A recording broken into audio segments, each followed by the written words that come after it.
इतना सब कुछ होने के बाद भी तुम दोनों अभी भी चीजें छुपा रहे हो, और वो भी इतनी बड़ी बात। चाचू, सच को तो छुपाने का कोई इरादा नहीं था।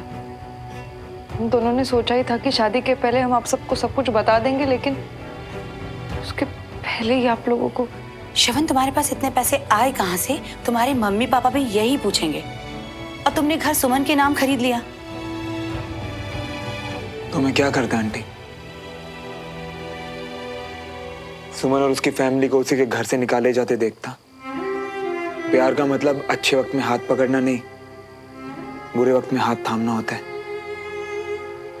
और मुझे उस वक्त जो सही लगा मैंने वही किया।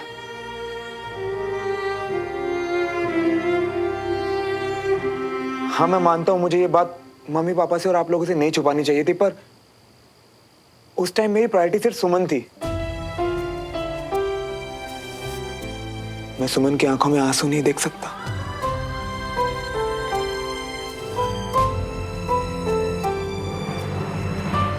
तुमने हमसे छुपाया, हम समझ सकते हैं, लेकिन तुम्हारे मम्मी पापा।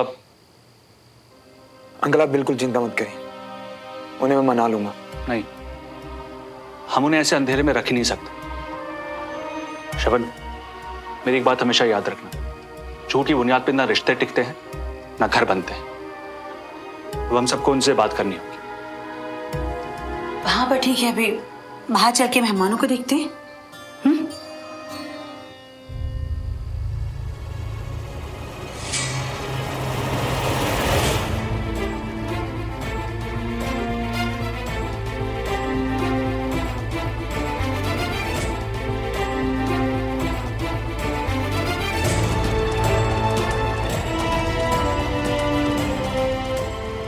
पापा, मम्मा, मैं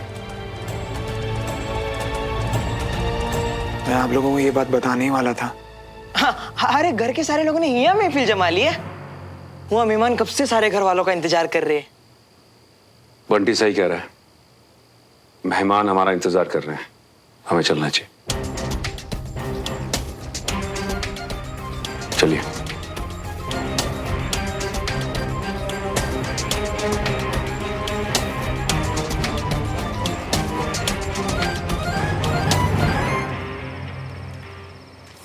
यार ये हमेशा हमारे साथ ही क्यों होता है? मतलब एक प्रॉब्लम अभी खत्म हुई नहीं कि दूसरी रेडी है। आखिर लिख कौन रहा है यार हमारी स्टोरी? भी तुम्ही ने तो कहा था इतनी रोमांटिक स्पीच में कि अप्स एंड डाउन्स तो आते रहते हैं। हाँ बोला था, पर यार मतलब कभी तो हमारी लाइफ भी इजी हो सकती है ना। और वैसे भी हम बताने वाले थे मम्मी पापा को, और अब। श्रवण, मेरी बात सुन। अभी अभी तुमने क्या कहा? रास्ते लंबे थे, अप्स एंड डाउन्स बहुत आए, पर प्यार कभी कम नहीं हुआ। Exactly, I know. कुछ इडियट्स को ऐसा लगता है कि प्यार का मतलब सिर्फ रोमांटिक मोमेंट्स होते हैं, लेकिन तुम और मैं दोनों बहुत अच्छे से जानते हैं कि मुश्किलों ने हमारे प्यार को, हमारे इरादों को कितना मजबूत बनाया है। और फिर जब हम साथ हैं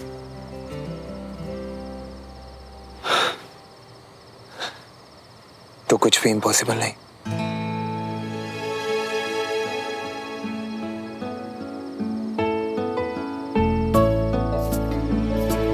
और ये बात हमारे मम्मी पापा भी जरूर समझेंगे। वैसे एक बात कहूं, आगे से अगर मैं कभी भी टेंशन में हूं तो तुम मुझे बिल्कुल ऐसे ही समझा देना। और तुम मुझे। वैसे इस सब में एक बात तो बहुत अच्छी है, मम्मी पापा को ये बात पता चल गई है तो अब तुम्हें रहने देने की कोई जरूरत ही नहीं है। अरे ऐसे कैसे? जब घर तुमने खरीदा है तो फिर मैं। अगर घर मेरा है तो तुम भी तो मेरी हो, दोनों फैमिलीज मेरी है, तो ये कमबख्त रेंट कहाँ से बीच में आ गया? लेकिन श्रवण, फिर भी मैं। एक बार बोल दिया ना मैंने। अच्छा, तो अपने सीनियर से ऐसे बात करते हैं? क्या मुझे माफी मिल सकती है मैम?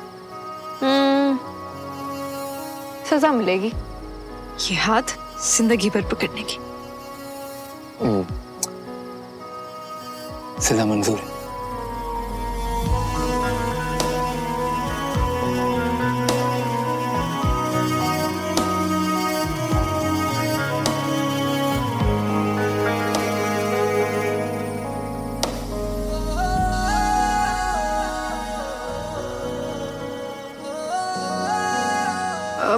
थोड़ी देर वॉक करें और?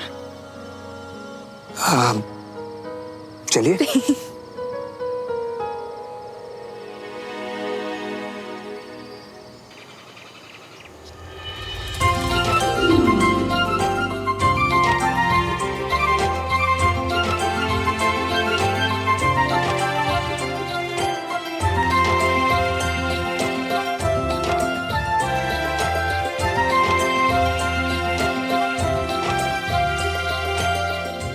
आप किस सोच में डूबे हैं? बीना, जैसे मल्होत्रा फैमिली को इस घर के बारे में पता चला, उन्हें बहुत बुरा लगा होगा ना। पर ये फैसला तो श्रवण का था ना, और हमें भी तो खुद थोड़ी देर पहले ही पता चला था, और उसी समय कहा कि जाके उनको बताओ। इससे ज्यादा क्या कर सकते हैं हम? हमें उनसे बात करनी होगी बीना, ये बहुत बड़ी बात है। हालात ऐसे ही खराब होते हैं। क्या हालात रहे होंगे जब श्रवण ने ऐसे किया था, वो शायद आज मैं समझ पा रहा हूं। और वैसे भी कविता, घर तो सुमन के नाम पे ही है, और सुमन हमारे घर आ रही है, वो इस परिवार का हिस्सा होगी। हाँ जी, सुमन को इत्थे आ जाना है और घर उत्थे ही छूट जाना है। बीना, अगर हमें इस घर में रहना है तो हमें किराया तो देते रहना पड़ेगा। आप भी ना पता नहीं क्या क्या सोचते रहते हैं। ये घर किसके नाम है? सुमन के। और सुमन कौन है? हमारी बच्ची। तो क्या अब इस घर में रहने के लिए हम अपनी ही बच्ची को किराया देंगे? बात सिर्फ किराए की नहीं है जी। माना कि घर सुमन के नाम पर है, मगर पैसे तो श्रवण ने दिए ना, बात तो करनी पड़ेगी जी। ओहो जी, बात कर लेंगे। मेहमान सब आ गए हैं जी। ठीक है, श्रवण को बुला दो।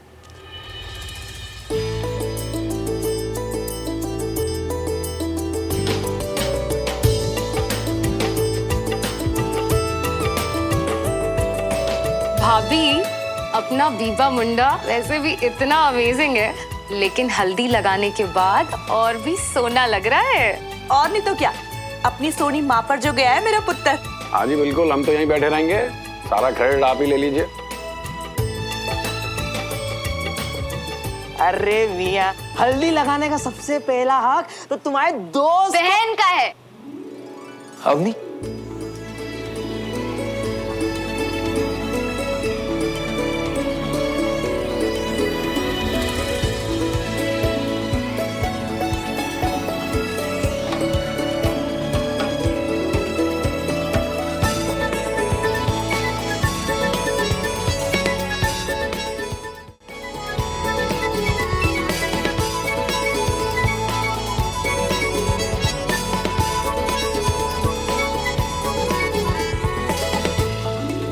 अच्छा, थोड़ी तो शर्म कर, इतनी लेट? कब से कॉल कर रही थी तुझे? हाँ, अब वो मैंने सोचा कि सबको सरप्राइज दे देती हूँ ना। अच्छा, लेट आने को सरप्राइज देना कहने लगे? हमें पहले से पता था कि तू आने वाली है। अच्छा सॉरी बाबा, वो मेरी फ्लाइट लेट हो गई थी, और फिर टैक्सी की इतनी लंबी लाइन, और ट्रैफिक जाम भी तो होता है ना इतना सारा। अरे पुत्र, लेट कहाँ हुई है, सही टाइम पर आ गई है। चला अवनी, हल्दी लगा। खुशी के मारे आपका रंग तो वैसे ही खिल रहा है भैया, आपको हल्दी की क्या जरूरत है, फिर भी लगा लो। अच्छा, थोड़ा रंग तेरा भी तो खिले।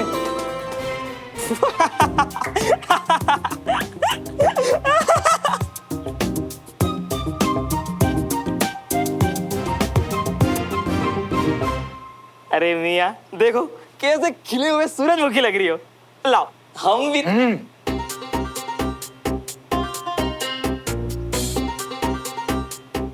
लो बताओ, क्या? किसके दोस्त है? मतलब किस किस के दोस्त है ना?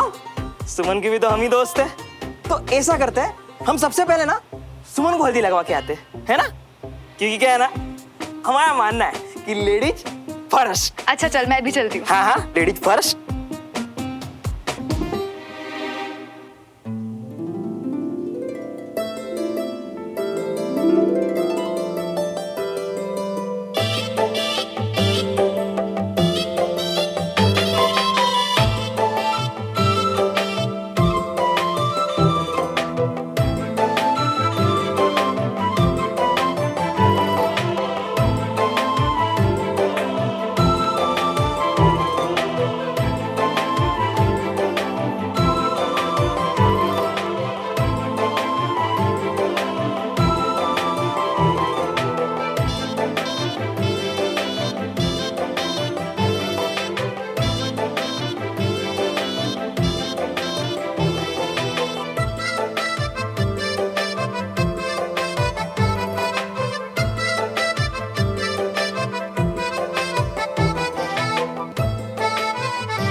नमस्ते बेटा, नमस्कार। वैसे अवनी, तुम इतनी लेट क्यों हो गई? अरे वो एक्चुअली मेरी फ्लाइट अरे नहीं सुननी तुम्हारी भाई बार बार की सरदर्द वाली कहानी। इसकी फ्लाइट लेट, इसकी टैक्सी लेट, इसकी traffic late, late late late. अरे बख्श दो यार हमें। अब नहीं, इसे छोड़। पर तुम आई, हम सबको सच में बहुत अच्छा लगा। वो क्या है ना, हमारे यहाँ लड़की वालों की तरफ से लड़के के लिए हल्दी लेके जाई जाती है, बस वो ही लेकर जा रहे थे हम लोग। तुम लोग बैठो, हम अभी आते हैं। चलिए आप लोग एंजॉय करिए, हम आते हैं। हाँ, अरे बंटी अपनी, तुम लोग खड़े क्यों? लगाओ ना हल्दी सुमन को। अरे अब तक तो श्रवण मियां तक को भी नहीं लगाया हमने हल्दी। क्यों?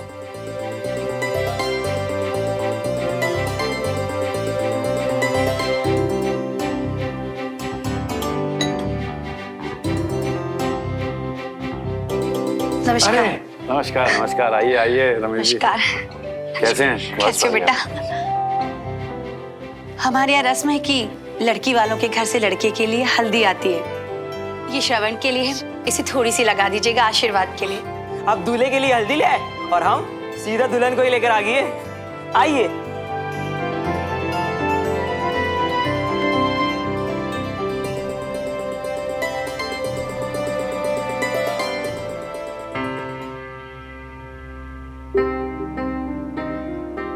नमस्ते बेटा, बंटी। नमस्ते। बेटा हमारे यहाँ ऐसा नहीं होता है। अरे बीना जी, अब सारी चीजें तो बच्चों की पसंद से हो रही हैं। और वैसे भी सुमन को कल को हमारे घर ही आना है, क्यों? अरे पर हमारे यहाँ मेहमान सब बैठे हैं। अरे आंटी जी, कंचा चीना मतलब कंचन जी है ना मेहमानों को संभालने के लिए। आओ ना सुमन, आओ।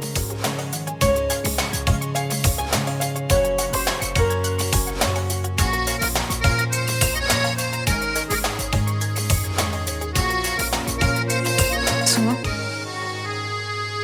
अब ये मत कहना कि ये भी बंटी का प्लान था। एक्चुअली क्या है ना, मैं और बंटी एक परफेक्ट टीम है। आइडिया मेरा था और एग्जीक्यूशन उसका। कैसे लगा? अच्छा, हाँ, हमारी जो पेंडिंग केस थी वो भी दे दो। पागल हो? जरा देखो तो तुम यहाँ पे। तुम्हें तो देखता हूँ, और अब तुम पास ही इतनी बैठी हो कि पागल ना हो तो और क्या। तुम कब से इतनी चीजी लाइंस बोलने लगे? लो भाई, हल्दी की रस्में चल रही हैं, लेकिन हमारे दूल्हा दुल्हन तो अलग ही अपनी खुसर फुसर में लगे हुए हैं, है ना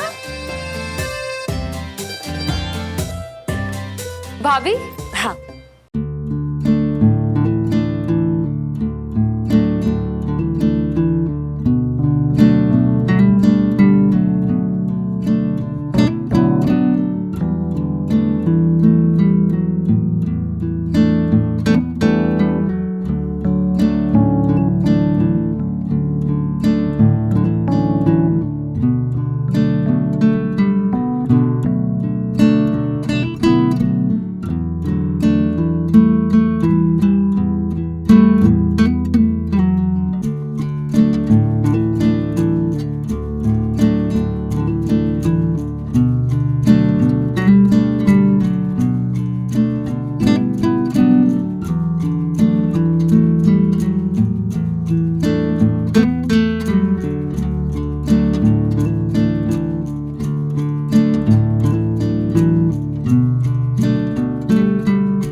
देवराज जी, आपसे कुछ जरूरी बात करनी थी।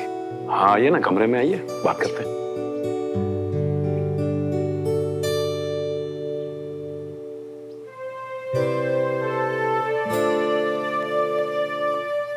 एक बार ये रस्म पूरी हो जाए, फिर हम भी चल के बात करते हैं।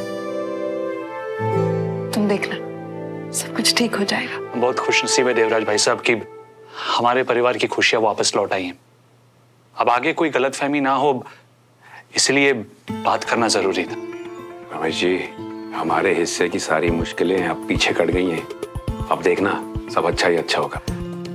लेकिन फिर भी हम बात कर लेते तो दरअसल हमारा घर श्रवण ने खरीदा है और वो सुमन के नाम किया है, लेकिन पैसे तो श्रवण ने ही दिए ना। तो फिर हमने ये सोचा है कि हम हर महीने आप लोगों को किराया देते रहेंगे। रमेश जी, आप हाँ भाई साहब, आप कहेंगे कि घर तो हमारी सुमन के ही नाम पर है तो किराया नहीं लेंगे, लेकिन भाई साहब हमें तो किराया देना ही पड़ेगा ना, आखिर रिश्तेदारी निभानी है। बिल्कुल सही फैसला किया आपने।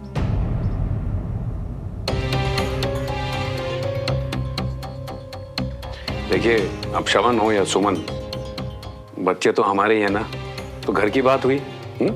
हम बच्चे तो हमारे ही जी, मगर इस घर के बड़े हम हैं। ये सब देख लेंगे बाद में, अभी बच्चों को एंजॉय करने देते हैं।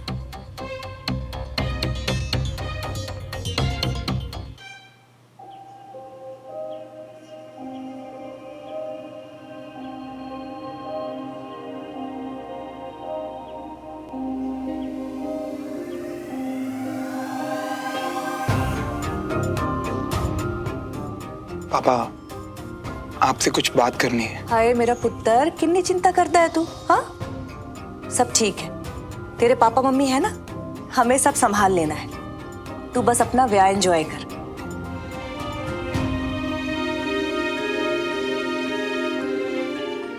बेटा सुमन, तू घर जा। घर पे कंचन अकेले मेहमानों को देख रही है। जी, सब कुछ ठीक तो है ना? ठीक नहीं बेटा, बहुत अच्छा, तू चिंता मत कर।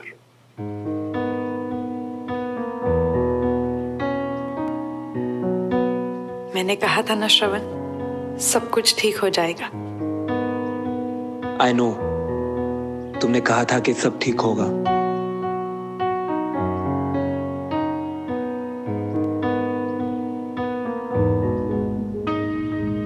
अच्छा भाई साहब भाभी, अब हम चलेंगे। पूरी तैयारी के साथ बैठे थे ये लोग। अगर आपने सामने से नहीं कहा होता ना कि हम किराया देंगे, तो खुद ही मांग लेते ये। देखिए तो सर, वो तो अच्छा हुआ कि रमेश भाई साहब ने सामने से बोल दिया कि वो किराया देंगे, वरना वो भी ना एक पैसा नहीं देने वाली थी। छोड़िए ना, जाने भी दीजिए।